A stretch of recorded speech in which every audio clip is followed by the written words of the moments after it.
Rank रखी थी 2673। तो मैं कहा भाई एडवांस से आईआईटी वाईटी तो नहीं मिल रहा, आईआईटी तो अब नहीं है अपने बस की। और ऐसे आईआईटी क्रैक भी नहीं होता कि अक्टूबर में पढ़ने बैठो और अगले महीने ऐसे आईआईटी क्रैक कर दिया। ये बस सुनने में अच्छा लगता है कि 4 महीने में निशान जिंदल ने आईआईटी कर दिया, ये वो। ऐसा असल में नहीं होता, या फिर अपन से तो नहीं हुआ, किसी और से हुआ होगा यार, हमने अपने से तो नहीं हुआ। तो ऐसा मैंने सोच लिया था एंड मैं निकल गया घूमने। मेरे को याद है मैं रिजल्ट एडवांस की बिल्कुल होप्स ही छोड़ चुका था। मैं उस वक्त ट्रैक कर रहा था, मैं एक पहाड़ की चोटी पे था। देन मैंने रियलाइज़ करता हूँ कि 10 बज चुके हैं, ट्रैक कर रहा था मैं, कि रिजल्ट आ गया। तो मैं खोलता हूँ तो क्योंकि पहाड़ी इलाका था तो वहाँ पर नेटवर्क्स नहीं आ रहे थे। देन मैं 10:30 बजे तक नीचे आता हूँ पहाड़ के एंड देन मैं देखता हूँ रिजल्ट। मैं देखता हूँ मेरे रैंक 3721। तभी मम्मी को फ़ोन करके बोलता हूँ, मम्मी आईआईटी दिल्ली मिल गया। So hello guys, welcome back to new video. आज हमारे साथ इस वीडियो पे है भव्य देशवाल, जिसकी जेई मेंस में ऑल इंडिया रैंक 2673 आई और जेई एडवांस पे 3721। इससे जानेंगे बहुत सारी चीजें, कौन कौन से बुक्स इसने फॉलो किया, 11th पे क्या स्ट्रैटेजी फॉलो किया और लास्ट के महीने में जेई मेंस और जेई एडवांस के टाइम इसने बेसिकली क्या क्या रिसोर्सेज फॉलो किया। बहुत सारी चीज जानेंगे। तो सबसे पहला क्वेश्चन भव्य से मेरा ये है कि यार तुमने आईआईटी का कब माइंडसेट बनाया था यार मुझे आईआईटी करना है आगे जाके? मतलब बेसिकली हुआ क्या था, मैंने 10th क्रॉस करी थी एंड मैंने रियलाइज़ किया था कि मेरा मैथ्स की तरफ थोड़ा ज़्यादा इंटरेस्ट है। मेरे 10th बोर्ड्स में 100 मार्क्स आए थे, 100 आउट ऑफ 100 मैथ्स में। देन डिसाइड हो गया था कि साइंस की तरफ, साइंस एंड मैथ्स को लेके देखते हैं आगे क्या होता है। देन नॉन मेडिकल ले लिया था और ये नहीं पता था कि आईआईटी वाईआईटी क्या होता है। बस ये कर लिया था कि इसके साथ करते हैं, इसमें जो बेस्ट होगा वो करेंगे। मतलब एक एक सीढ़ी चढ़ेंगे, ऐसे नहीं करेंगे कि सीधा फाइनल आउटपुट के बारे में सोच रहे हैं, ऐसे नहीं। बस एक मैंने अपना फर्स्ट स्टेप चढ़ लिया था मतलब उस टाइम पर। ओके, और फिर मतलब स्टार्ट कब किया कोचिंग करना आईआईटी जेई के लिए? मतलब कोचिंग तो मैं कह सकता हूँ कि एक कोचिंग में रहा हूँ, तो मैं बताऊँ कि प्रॉपरली मैंने कब किया।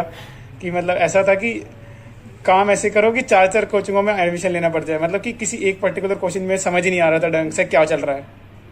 ओके। किसी में किसी कोई कोचिंग वाला फिजिक्स अच्छी पढ़ा रहा है, कोई केमिस्ट्री अच्छी पढ़ा रहा है, कोई मैथ्स अच्छा पढ़ा रहा है, कोई कुछ अच्छा नहीं पढ़ा रहा।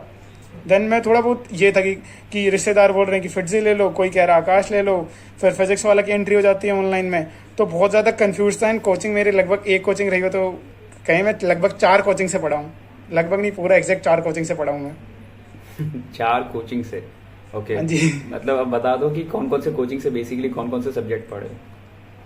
मैं आकाश, बहुत ही बड़े बड़े नाम है, आकाश, फिटजी, फिजिक्स वाला एंड एक लोकल कोचिंग थी एपिटॉम करके, यहीं पे जहाँ पे मैं दिल्ली का हूँ तो दिल्ली में ही है एपिटॉम। तो इन 4 कोचिंग से मेनली मैं पढ़ा हूँ। एंड फिजिक्स मैंने मेनली पढ़ी है आकाश से। फिटजी से मैंने ऐसा कुछ ज़्यादा पढ़ा नहीं है, बस थोड़े बहुत मॉक्स वगैरह दिए हैं। एंड केमिस्ट्री जो है मेनली मैंने केमिस्ट्री करी है फिजिक्स वाले से, पूरी बहुत अच्छी केमिस्ट्री कराई थी पंकज सर ने। एंड मैथ्स मैंने लोकल कोचिंग से करी है। पता नहीं लगा कि कैसे कैसे 11th खत्म हो गई और रियलाइज़ किया कि कुछ आता भी नहीं है अब। 11th पूरी खत्म हो चुकी थी एंड मैं एक ही कोचिंग में था। एंड मेरे को रियलाइज़ हो रहा था कि ऑनलाइन तो भाई नहीं होने वाला, ऑफलाइन हो जाएगा तो कुछ कर लेंगे। मतलब मैं एक टाइप से बहाने बना रहा था इस टाइप के कि ऑफलाइन कर लेंगे, ये कर लेंगे, वो कर लेंगे, बट काम बन नहीं रहा था उससे। सो अभी 12th स्टार्ट होने वाली थी और मैंने ये सोचा था कि अभी ऑफलाइन हो जाएगा, जैसे कि लॉकडाउन हट चुका था उस टाइम तक। बट देन सेकेंड वेव आती है एंड फिर से लॉकडाउन लग जाता है। देन फिर मेरे को लगता है कि यार अब क्या होगा, कि अब बहाने बनाने से काम नहीं चलने वाला, अब करनी पड़ेगी मेहनत। और अभी ऑनलाइन है तो ऑनलाइन में बेस्ट लेना है। देन फिजिक्स वाला का बैच खरीदा था। फिजिक्स वाले ने लक्ष्य जेई का बैच लॉन्च करा था। एंड बच्चे कई पूछते हैं कि फिजिक्स वाले से सिलेक्शन होते हैं या नहीं होते। भाई होते हैं, आईआईटी दिल्ली में बैठा हूँ आज।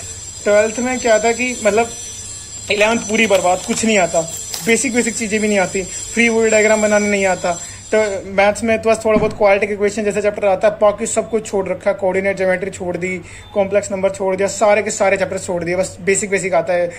फिजिक्स में तो बेसिक भी नहीं आता और केमिस्ट्री तो बस ऐसे, केमिस्ट्री 11th की थोड़ी टफ लगती है बच्चों को। और केमिस्ट्री भी पूरी छोड़ रखी है कि इनऑर्गेनिक, ये छोड़ के सोच, ये कह के छोड़ दी कि ये तो लास्ट में करनी होती है। ऑर्गेनिक समझ में नहीं आई इसलिए छोड़ दी। और फिजिकल अब थोड़ा बहुत, फिजिकल ऑर्गेनिक इनऑर्गेनिक थोड़ी बहुत मिक्स हो जाती है कुछ क्वेश्चंस में, तो फिजिकल इसलिए छोड़ दी। तो पूरा का पूरा 11th बर्बाद एक टाइप से। देन बेसिकली हुआ क्या था, मैंने लक्ष्य बैच खरीदा था फिजिक्स वाला का, वो बेस्ट था। मतलब मैं यहाँ पे फिजिक्स वाला का प्रमोशन नहीं कर रहा हूँ, मेरे को पैसे भी नहीं मिल रहे हैं कुछ बोलने के ऐसे कि फिजिक्स वाला का प्रमोशन। जो सच्चाई है यहाँ पे, हर कोचिंग इंस्टीट्यूट की सच्चाई बता रहा हूँ, जैसा मैंने फील किया है और बच्चे अलग फील कर सकते हैं। तो मैंने लक्ष्य बैच परचेज कर लिया था। वहाँ पे क्या था, ऑर्गेनिक केमिस्ट्री के लिए आपको कुछ भी पढ़ाता था। ऑर्गेनिक के लिए आप कोचिंग में जाओगे तो 11th से कनेक्टेड होती है पूरी की पूरी 12th की ऑर्गेनिक। अगर आपको 11th की नहीं आती देन आप 12th की ऑर्गेनिक कर ही नहीं सकते हो। फिजिक्स वाला में क्या होता था, पंकज सर पहले 11th की पूरी कुछ क्वेश्चंस के हिसाब से कराते थे, देन हमारी ऑर्गेनिक में प्रैक्टिस भी हो जाती थी और हमारा मतलब 12th का वो ग्रिप भी पकड़ लेते जो 11th का इंपॉर्टेंट पार्ट है। सेम सारे के सारे टीचर्स ऐसे कर रहे थे क्योंकि उन्होंने ये सोच रखा था कि बच्चे की पहले 11th बर्बाद है। एक आम कोचिंग में टीचर नहीं सोचता है, वो सोचता है कि बच्चों को 11th आती ही होगी, सो इस हिसाब से वो पढ़ाते इस हिसाब से कि हम 12th वाले बच्चे को पढ़ा रहे हैं। लेकिन फिजिक्स वाला में हमें इस हिसाब से पढ़ाया था कि हम एक ऐसे बच्चे को पढ़ा रहे हैं जिसकी 11th बर्बाद है। एंड वहाँ पे भी कई बार टीचर्स को लगता था, ये शायद पता नहीं अलग सर ने बोला था किसने बोला था, वहाँ पे भी टीचर्स को लगता था कि जिसकी 11th बर्बाद हो कैसे ही करेगा। लेकिन थैंक यू जिसने ही बोला था यार फिजिक्स वाला में कि 11th का बेस लेके समझाना है कि हो जाता है यार, 11th बर्बाद भी हो तब भी क्रैक हो जाता है, बस थोड़ा थोड़ा करना होता है। जो उन्होंने पढ़ा है उतना काम हम डेली करते जाएंगे, देन आराम से IIT हो जाता है। सो भव्य ये बताना कि जैसे तुमने 11 12 बेसिकली तुम्हारा 11th उतना अच्छा नहीं था, तो बेसिकली 11th में मॉक में नंबर कितने आते थे एंड फिर 12 पे कितने आते थे till JEE Mains JEE advance exam तक? अब जैसे मैंने बताया कि 11th मेरी पूरी बर्बाद थी भैया, देन मैं 11th में सोचता था कि जब मेरे को कुछ आता ही नहीं तो मॉक्स में दूंगा क्या, मेरे को फ्री बॉडी डायग्राम बनाना नहीं आ रहा है, तो मॉक्स में तो इससे थोड़ा मतलब अप के लेवल के सवाल आते हैं, ऊपर के लेवल के सवाल आते हैं। तो मैं ये सोच के सारे के सारे मॉक्स छोड़ देता था कि मेरे को कुछ आता ही नहीं है। इवन 11th में शायद मैंने कुछ 4-5 मॉक्स दिए होंगे, वो भी शुरू वाले चैप्टर्स के, यूनिट एंड डायमेंशन हो गया, काइनेमेटिक्स हो गया, इनके मॉक्स दिए होंगे और इसमें मेरे को ऐसे बहुत अच्छे नंबर नहीं आए थे। 150 नंबर का था तो 50-60 नंबर आ गए थे। शुरू में तो बच्चे का बहुत ज़्यादा एंथू बहुत हाई रहता है, बहुत ज़्यादा जोश रहता है कि हाँ IIT बॉम्बे CS से नीचे तो कुछ सोचेंगे ही नहीं, इस टाइप से। एंड मैंने ये रियलाइज़ किया था बाद में कि ऐसा नहीं करना होता है, हमें चाहे सिलेबस आता है या नहीं आता, हमें मॉक्स देने चाहिए। मेरा एक दोस्त है अभी IIT दिल्ली इलेक्ट्रिकल इंजीनियरिंग में, उसकी टॉप 500 में रैंक थी। उसका क्या था, उसने मॉड्यूल नहीं की थी, उसने HC वर्मा नहीं की थी, उसने 500 मॉक्स दिए थे। 500 is a very big number. 500 मॉक्स का मतलब है वो डेली एक मॉक दे रहा है। अगर 720 दिन लगा रहे हैं हम साल के, तो लगभग वो हर अल्टरनेट डे पे एक मॉक दे रहा है। तो उसने लगभग 500 मॉक्स दिए थे और इससे इसकी रैंक का आप देख सकते हो कितना ज़्यादा। ऐसा नहीं है कि उसका मतलब IQ बहुत अच्छा है, ये उसकी मेहनत है, ये मॉक्स का तरीका है। उसने मॉक से इसको पेपर देने का तरीका आ गया, वो किसी पेपर में हार नहीं सकता। एडवांस का कोई पेपर आ जाए, किसी भी पैटर्न पे आ जाए, कितना भी पैटर्न चेंज हो जाए, वो सब कर लेगा। और नेक्स्ट क्वेश्चन मेरा ये रहेगा कि तुमने एग्जैक्टली बुक्स को फॉलो किया या फिर कोचिंग के जो मॉड्यूल्स, और बेसिकली अगर मॉड्यूल्स को फॉलो किया तो किस कोचिंग के, फिजिक्स वाला के या फिर आकाश के? देखो बुक्स को वो फॉलो करते हैं जिनको सब कुछ आता होता है, जिनकी 11th पूरी अच्छे से, उनके पास एक्स्ट्रा टाइम है कि वो बुक्स भी कर सकते हैं। अब पहला मेरे जैसा बच्चा सबसे पहले मॉड्यूल करेगा, मॉड्यूल के सवाल करेगा। जब मॉड्यूल का हम स्टेप 1 स्टेप 2 स्टेप 3 सब कुछ खत्म कर लेंगे, तभी तो हम आगे बुक्स पे एक्स्ट्रा थ्योरी वगैरह कर सकते हैं। जब हमारा बेसिक ही क्लियर नहीं होगा देन हम आगे कर कैसे सकते हैं। तो मैंने सबसे पहले मॉड्यूल फॉलो करी थी एंड मेरे को सारा टाइम मेरा इसमें ही चला गया था क्योंकि 11th बर्बाद थी। तो मेरे को 12th में 12th की भी करनी थी, 11th की भी करनी थी, दोनों करनी थी। तो मैंने सिर्फ मॉड्यूल करी थी एंड मैंने आकाश की मॉड्यूल करी थी। पढ़ता मैं फिजिक्स वाला से था मेनली, एंड मॉड्यूल मैंने आकाश की करी थी क्योंकि स्टडी मटेरियल उसकी हार्ड कॉपी था ना। बेसिकली तुमने सिलेबस कब तक कंप्लीट कर लिया था, जो बोल रहे हैं ना रिवीजन का पार्ट जेई मेंस के लिए, वो कब स्टार्ट किया था? सबसे पहले हमारा, क्योंकि हमारा कोविड वाला बैच था तो ऐसे रहता था कि किसी को कुछ पता ही नहीं होता कि कब क्या होने वाला है। सबसे पहले था कि जैन में होने वाला है जेई मेंस, बट वो पोस्टपोन होते होते अप्रैल हो गया था। अक्टूबर में सारे कोचिंग वाले करा देते हैं सिलेबस खत्म, एंड मैं तब से सोचता हूँ कि अब सीरीज प्रेप करना स्टार्ट करते हैं। तो मैं सोचता हूँ जैन को लेते हैं कि जैन तक करेंगे सिलेबस। तो मैं कुछ ये कहता हूँ कि जैन तक सारे चैप्टर्स तो मेरे नहीं हो सकते, 90-120 दिन है, उसमें इतने चैप्टर्स हो सकते हैं। तो मैंने इतने चैप्टर्स की लिस्ट बनाई। जैसे मान लो मैंने 50% सिलेबस की बना लिया कि मैंने 50% सिलेबस मेरे को जैन तक करना ही करना है। एंड मैं उस टाइम पे ये सब नहीं कर रहा था कि फिजिक्स वाला को, तो मैं ये नहीं कर रहा था कि अलग सा रोपी लिख दिया, कहीं कोई कुछ वीडियो बना रहा है कंट्रोवर्सी वाली, उसको जाके एंजॉय कर रहा हूँ, ये सब नहीं करना था।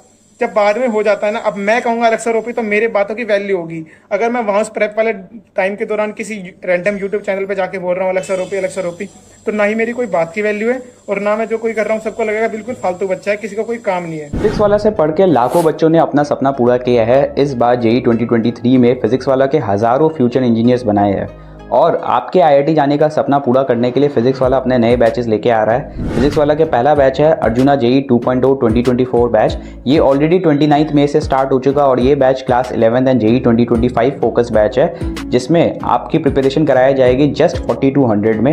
नेक्स्ट है लक्ष्य जेई 2.0 2024 बैच। ये 12 board and JEE 2024 focused batch है जो 12 जून से स्टार्ट हो चुका और उसका प्राइस है 4200। और नेक्स्ट है Prayas 2.0 batch. This is India strongest JEE dropper batch, जो आपका रोड मैप बनेगा IIT तक का और इसका प्राइस रखा गया है 4400। और ये बैच हिंदी में भी अवेलेबल है और इसका प्राइस जस्ट हिंदी वाले का 2700 है। इसमें आपको लाइव लेक्चर्स मिलेंगे, DPPs मिलेंगे, वीडियो सॉल्यूशन के साथ साथ by class teacher, test series every Sunday, revision, short notes, formula sheet, mind maps और peer to peer doubt solving will be provided. If you are interested, I add the link in the description. You can use my code RIT150 to get extra 150 का discount.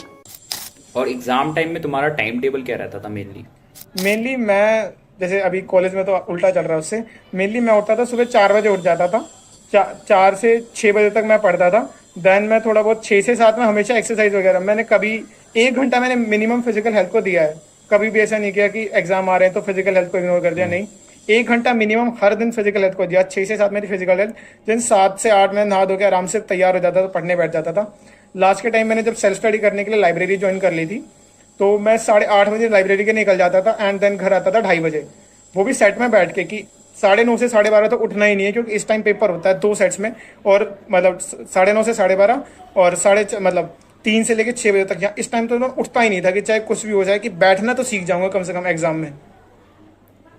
अपने मतलब जो study time है उसको इस हिसाब से वो करा, मॉडिफाई करा कि किसी को मतलब कोई दिक्कत ना आए, मतलब एग्जाम में मेरे को कोई दिक्कत ना आए। जेई एडवांस के लिए मेनली होता है पीवाईक्यूज करना, और जो आपको कॉन्सेप्ट आता है, मैंने ऐसा नहीं किया था कि मेंस के लिए मैंने फोकस किया था कि कैसे कैसे कि मैं ज्यादा से ज्यादा चीजें कवर कर सकता हूँ, क्योंकि मेंस उसी चीज का गेम है सिलेबस कवरेज का। मैंने मेंस फोकस किया था सिलेबस कवरेज पे, मैंने मतलब ज्यादा से ज्यादा सिलेबस कवर कर लिया था मेंस के लिए। बट एडवांस है कि हमने जितना कर रखा है उसको हम कितने बेहतरीन तरीके से कर पाते हैं। तो मैंने जो मुश्किल चैप्टर्स है मैंने अपने वो पूरे छोड़ दिए थे। मेरे को पता था, मेरे को जैसे फ्री बॉडी डायग्राम अगर मेरे को नहीं बनाना आता 11th के एंड तक, तो मैंने स्ट्रॉन्ग कर भी लिया, लेकिन मैं रोटेशन में उतना स्ट्रॉन्ग हो ही नहीं सकता इतने कम टाइम में कि मैं रोटेशन का भी सवाल बना पाऊँ। तो इतने बड़े चैप्टर को इतना टाइम देने की जगह मैंने वो पूरा चैप्टर ही छोड़ दिया कि ये चैप्टर को रखो साइड में, बाकी जो इजी चैप्टर है वहां से नंबर लेते हैं। थर्मोडाइनमिक्स, हीट एंड काइनेमेटिक्स, यहाँ से नंबर निकालते हैं, जहाँ से नंबर निकल सकते हैं नंबर निकालना सोचा था मैंने मेन। एंड पीवाईक्यूज मैंने मेन किए थे, और जो हमारे टीचर्स जो थे जो शीट वगैरह दे देते थे वो मैंने करी थी मैंने।